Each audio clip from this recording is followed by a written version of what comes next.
Imagine standing alone on the private balcony of a cruise ship just before sunrise.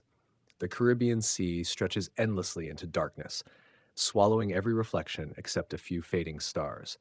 A young woman steps outside to enjoy the cool morning breeze after a night of music and celebration. Within minutes, she disappears completely. No scream breaks the silence. No witness notices anything unusual. She simply ceases to exist, leaving behind only questions that still echo decades later. This is not a fictional thriller created for entertainment. It is the true disappearance of 23-year-old Amy Lynn Bradley, who vanished aboard a Caribbean cruise in March 1998. Despite decades of investigation by the FBI, local authorities, and private investigators, no verified explanation has ever emerged. The mystery remains as unsettling today as ever. Most missing person cases begin with something tangible: a witness, a phone call, or physical evidence pointing investigators in one direction. Amy Bradley's case offered none of those. She disappeared from a crowded cruise ship surrounded by thousands of people. If she did not leave voluntarily, then someone almost certainly witnessed more than they ever revealed. Before we explore the disturbing timeline and the psychological questions surrounding this mystery, we invite you to become part of the investigation.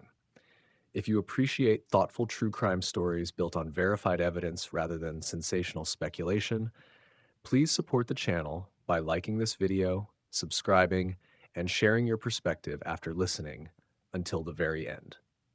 Sometimes the smallest observation from an attentive listener opens the door to an entirely different way of understanding a case. In late March 1998, the Bradley family boarded the Royal Caribbean cruise ship Rhapsody of the Seas for what was meant to be a joyful vacation together. Like thousands of other passengers, they expected several carefree days filled with tropical sunshine, music, fine dining, and unforgettable memories. Cruise ships are carefully designed to create an atmosphere where ordinary worries disappear, encouraging people to lower their guard and embrace the comforting illusion of complete safety.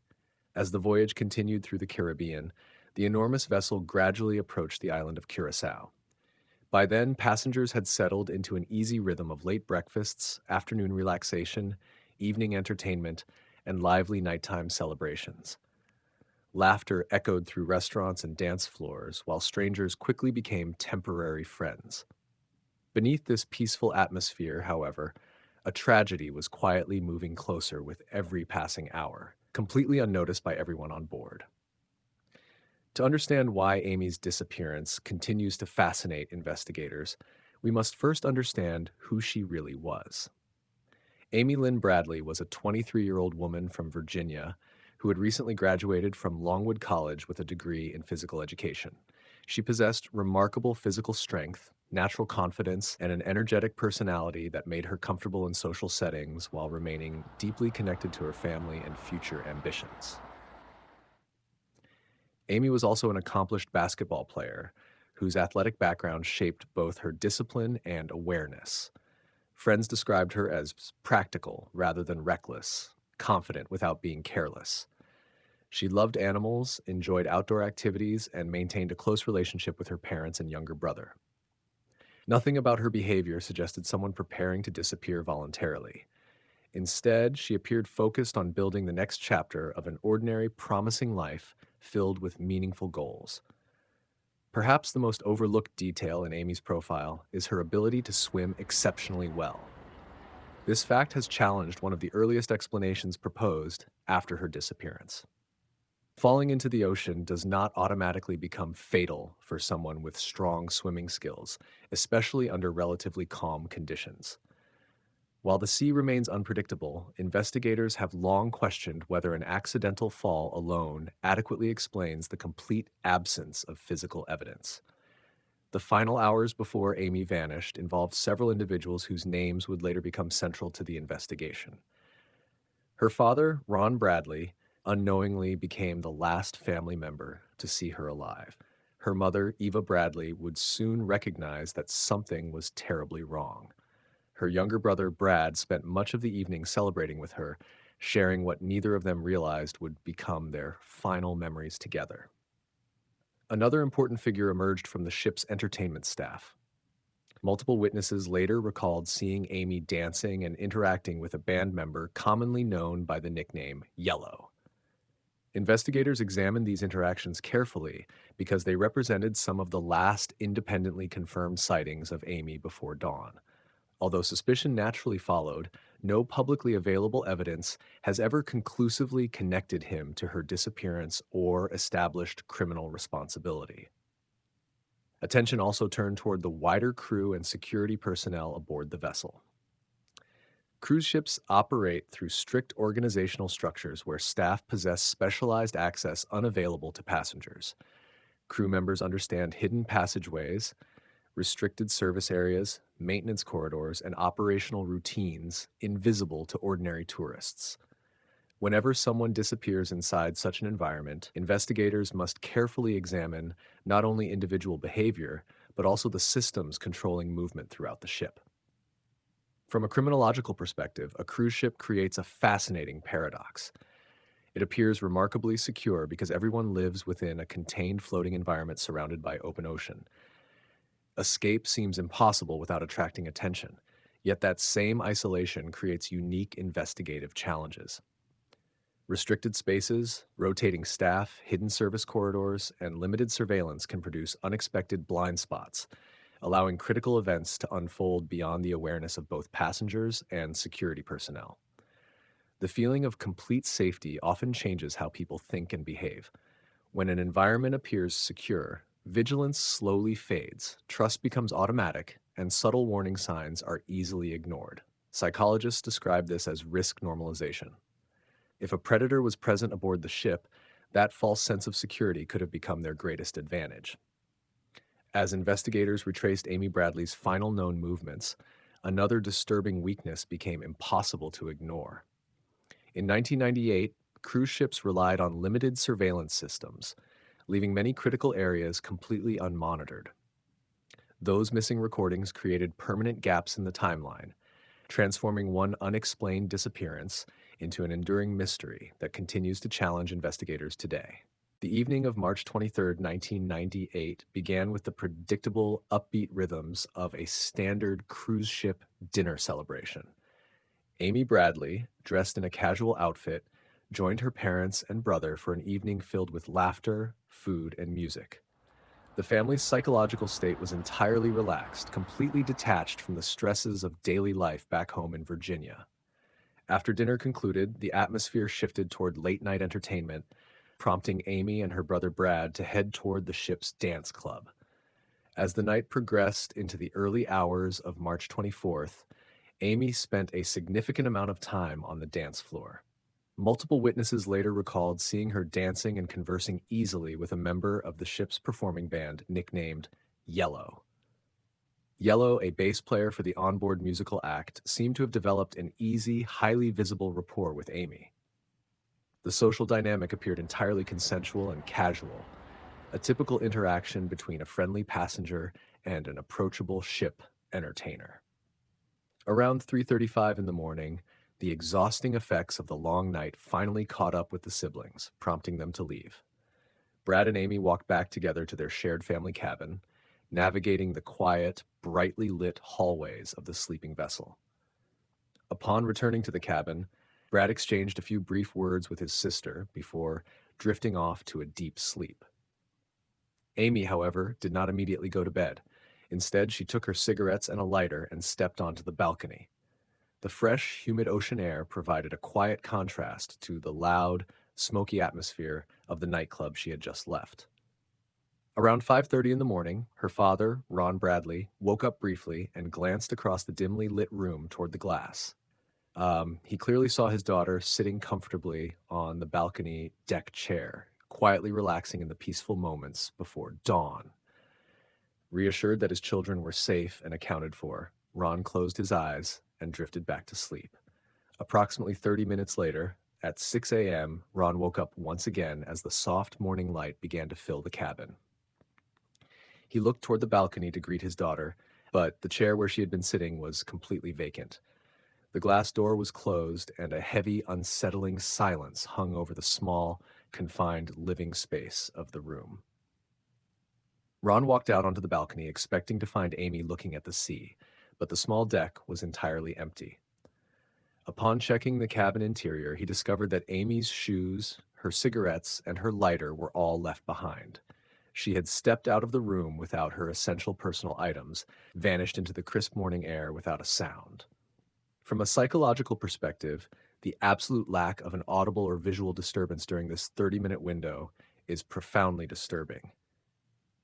If Amy had accidentally fallen over the secure, waist-high metal railing, a desperate cry would be expected. The human body does not quietly accept a plunge into the dark sea without triggering an intense, visceral scream for survival. Yet, neither her father sleeping feet away, nor the occupants of neighboring cabins heard a single sound of distress or struggle.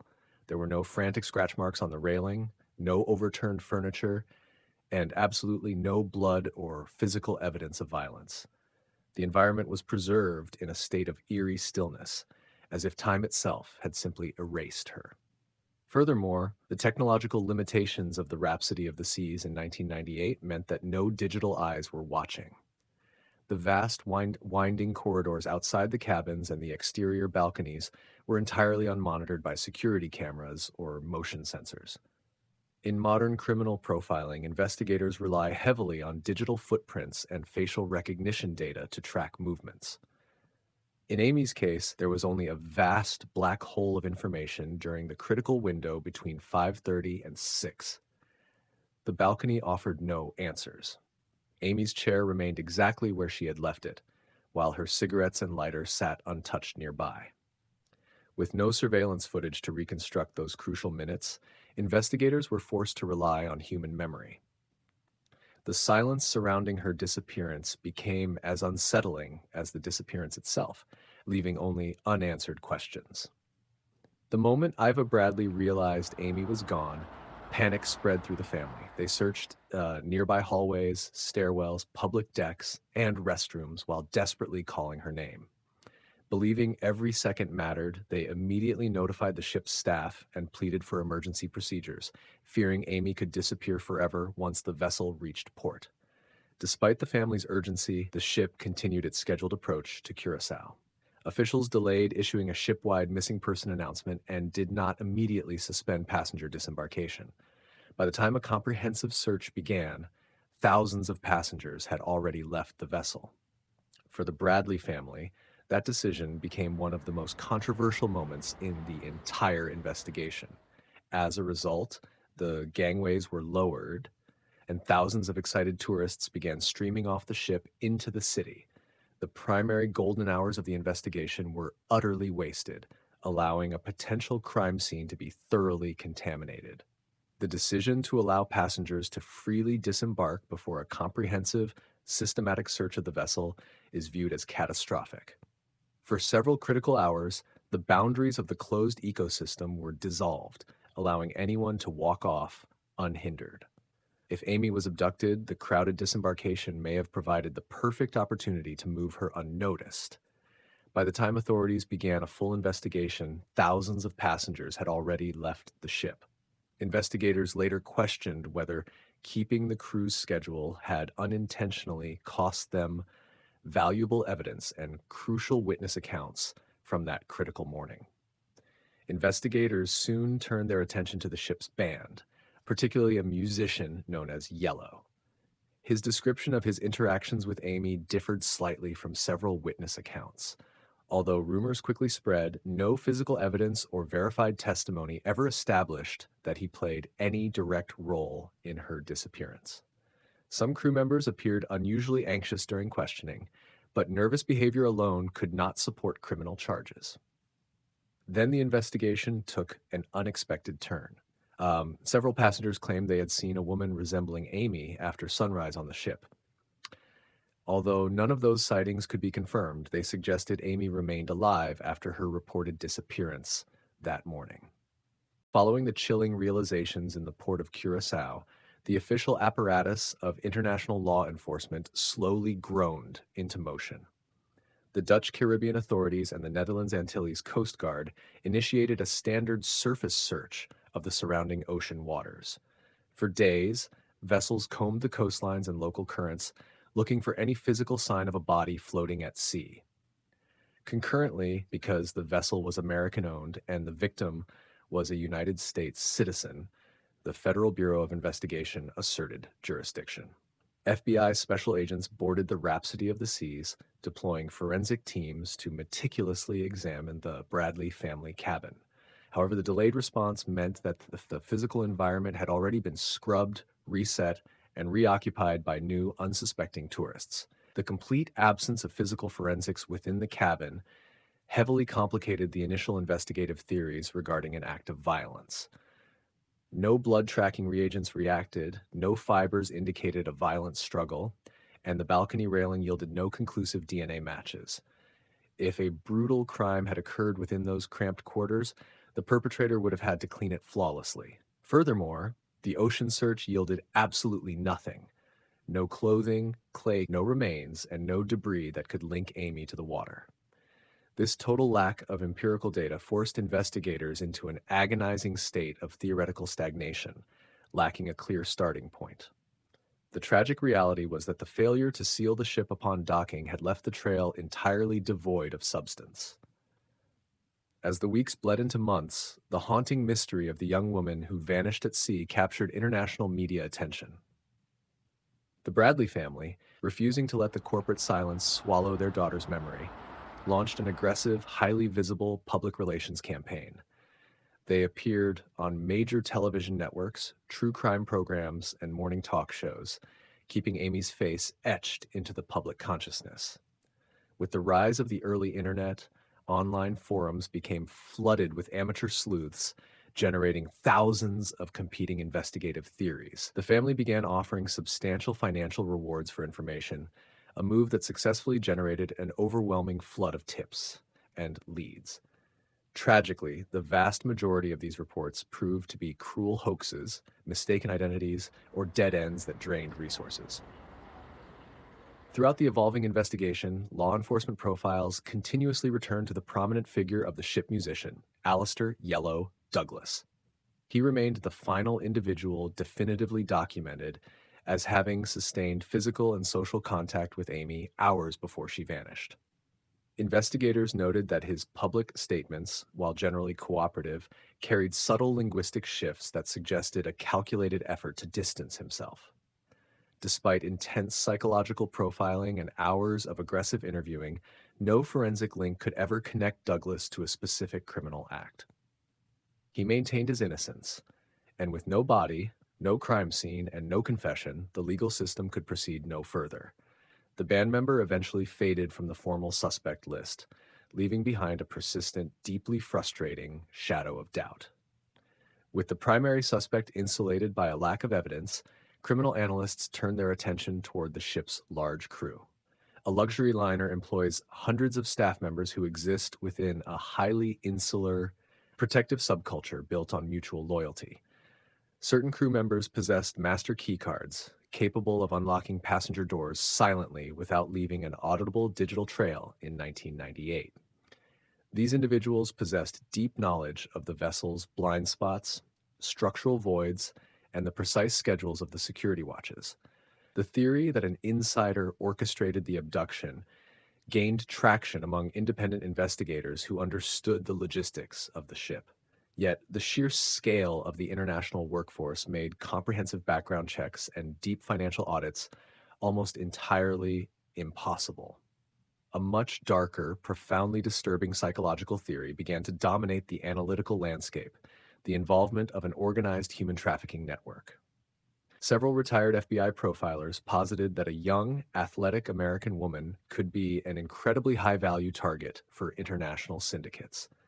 A cruise ship docking at multiple foreign ports presents an ideal hunting ground for predators operating within the sex trade.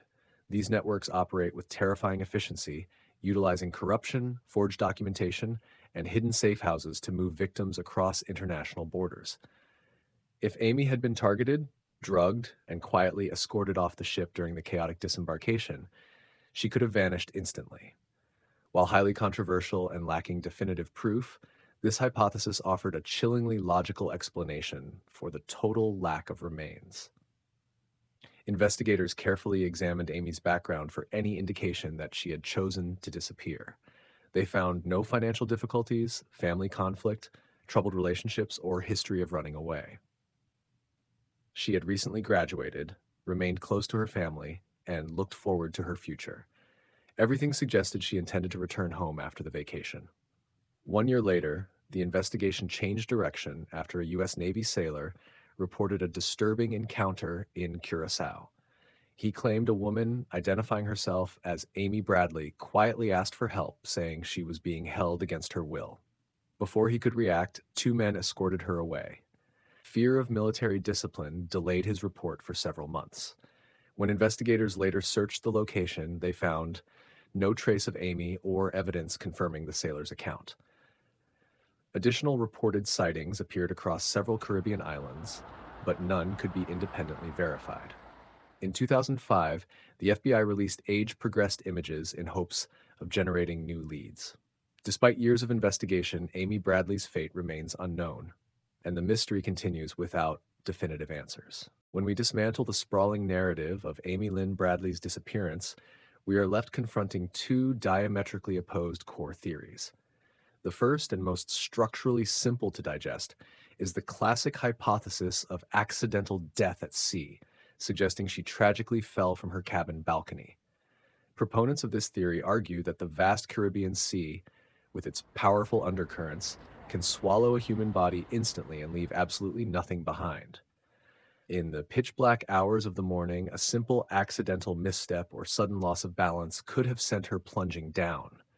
Yet this specific theory immediately suffers under intense psychological and physical scrutiny, as Amy was a highly trained, exceptionally powerful competitive swimmer.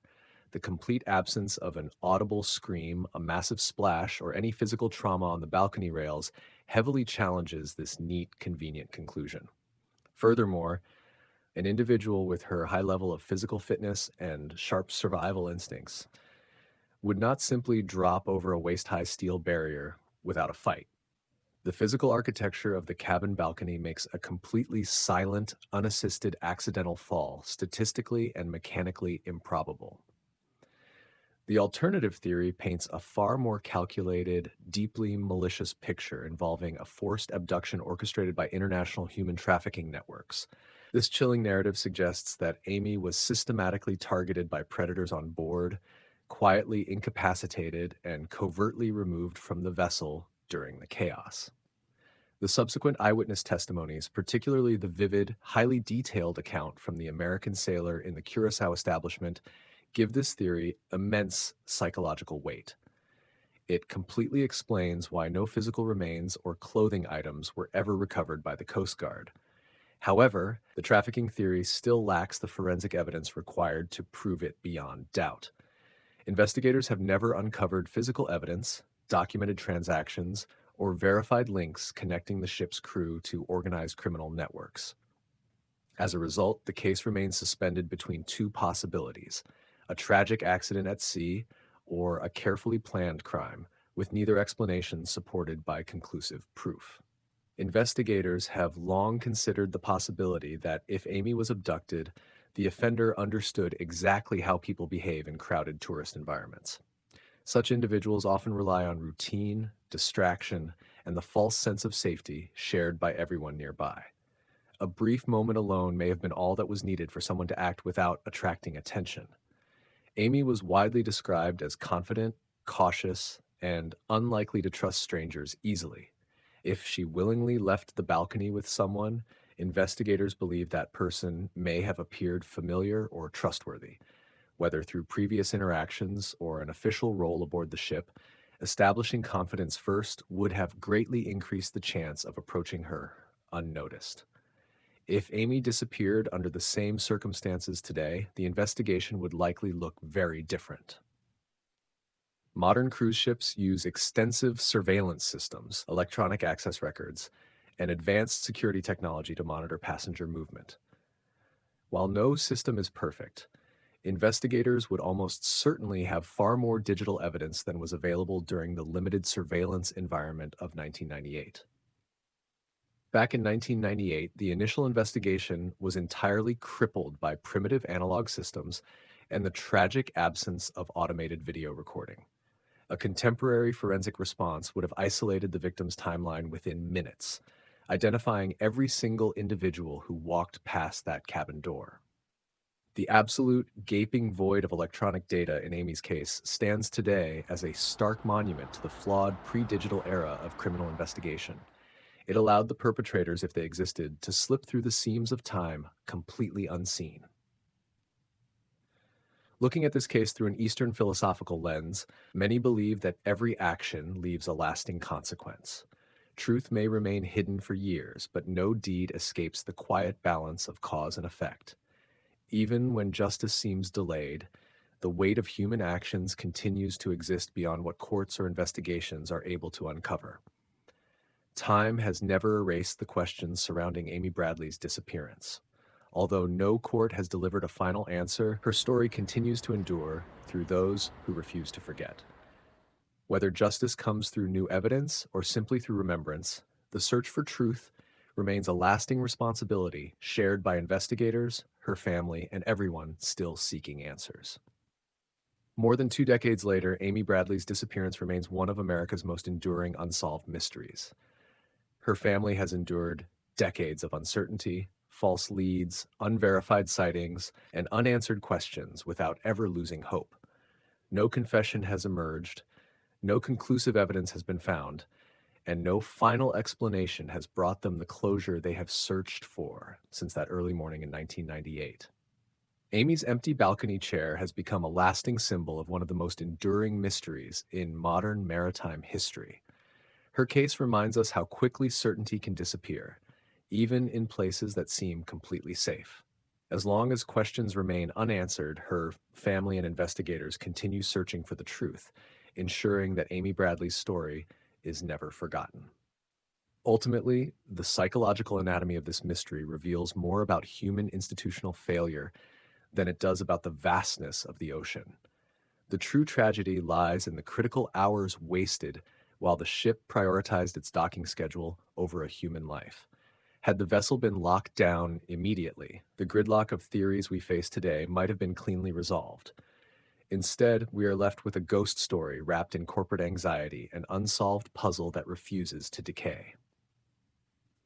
The ocean keeps its secrets well, but the human mind demands answers to the questions left behind on that vacant balcony deck. Every analytical breakdown of the timeline only reinforces the profound frustration of a trail that was allowed to go cold instantly. We are left looking at the horizon, wondering if she stepped into the water or into a living nightmare ashore. The duality of the theories ensures that the case of Amy Bradley remains a haunting, permanently open wound. Some crimes leave no screams, only questions, and some silences echo louder than any confession. Thank you for listening to Criminal Mindcast.